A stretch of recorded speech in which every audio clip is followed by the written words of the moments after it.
आज हम देखते हैं छत्तीसगढ़ बोर्ड कक्षा 10वीं गणित का। हम लोग प्रश्न हल करेंगे बहुलक ज्ञात कीजिए। बहुलक ज्ञात कीजिए, देखना बहुलक ज्ञात कीजिए हर साल आता है, बहुलक ज्ञात करते तो बहुलक मध्य क्या समांतर मध्य। तो सबसे पहले हम लोग बहुलक ज्ञात करते हैं। तो बहुलक कैसे ज्ञात किया जाता है, एकदम सरल। जैसे कि सबसे पहले हम लोग ये क्वेश्चन देखते हैं क्या दिया है। प्रश्न पहला है निम्न सारणी का बहुलक ज्ञात कीजिए। जैसे यहाँ वर्गांतर दिया है, मतलब वर्ग में अंतर, ठीक है, वर्ग में अंतर कितने कितने का अंतर है, देखो 0 और 10, ठीक है, 10 से 20, सब में 10 का अंतर दिखेगा आपको। 10 यहाँ से 20 और 30 10 का अंतर है, 30 और 40 10 का अंतर है, 40 और 50 10 का अंतर है, 50 और 60 10 का अंतर है। तो अंतर है कि ये सब पता चल गया हमें। तो सबसे पहले देखेंगे बहुलक का फॉर्मूला होता क्या है। बहुलक का फॉर्मूला होता क्या है हम देखेंगे। तो देखो सबसे पहले क्या होता है बहुलक का फॉर्मूला। बहुलक को हम लोग दर्शाते हैं m0 से। किसे दर्शाते हैं, m0 से। तो यहाँ बहुलक m0 बराबर होगा L1 प्लस यहाँ देखना F1 माइनस F0 बटे में 2F1 minus F0 minus F2 और गुणा में क्या हो जाएगा H, क्या हो जाएगा H।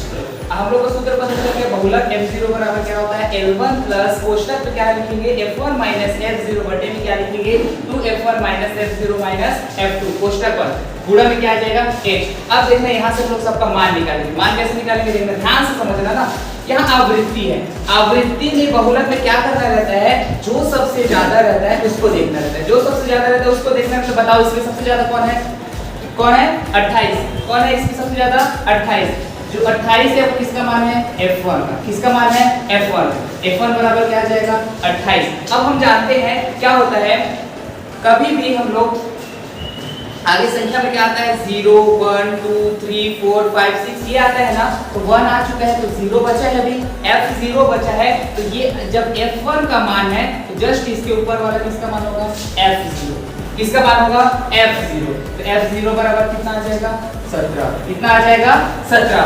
अब F0 है 1 है, अब आगे क्या आ जाएगा 2, क्या आ जाएगा 2। तो ये किसका मान हो जाएगा F2। किसका मान हो जाएगा F2। मतलब F2 बराबर क्या आ गया 23। F2 बराबर क्या आ गया 23। अब ध्यान से देखना, हम लोग यहाँ देखेंगे सबसे ज्यादा किसका मान है F0 कितना है, F1 का मान है। F1 का मान कितना है 28। अब सामने वाला देखना, सामने वाले का सबसे कम निम्न संख्या क्या है इसमें, सबसे निम्न संख्या क्या है बताओ इसमें 20 है। यही उस L1 का मान होता है। इसका मान होता है L1 का मान क्या हो जाएगा 20।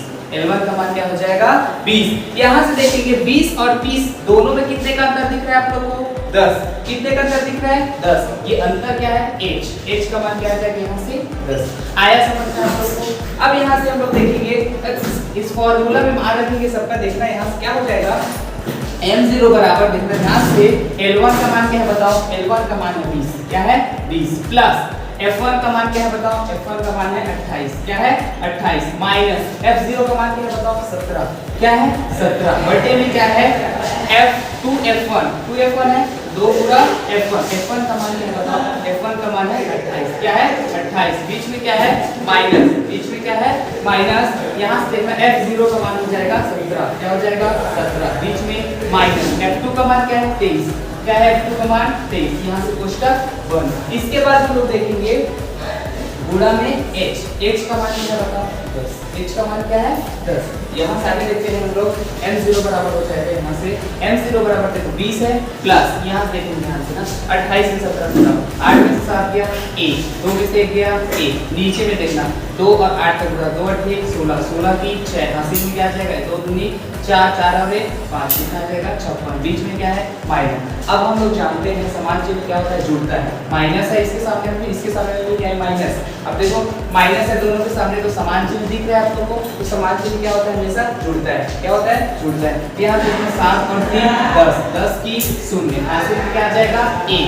अब यहाँ से 2 और 1 कितना हो जाएगा 3, 3 और 1 4, कितना आ जाएगा 40। 23 और 17 को जोड़ेंगे कितना आएगा 40। अब देखो बड़ा संख्या सामने वाला चिन्ह रहता है, इसमें बड़ा संख्या कौन है 23, इसके सामने क्या है माइनस, इसलिए मैं क्या लगाया हूं माइनस। आया समझ में। यहाँ से देखेंगे उसके बाद गुणा में क्या है 10, क्या है गुणा में 10। अब यहाँ से देखना ये m0 बराबर हो जाएगा 20 प्लस 11।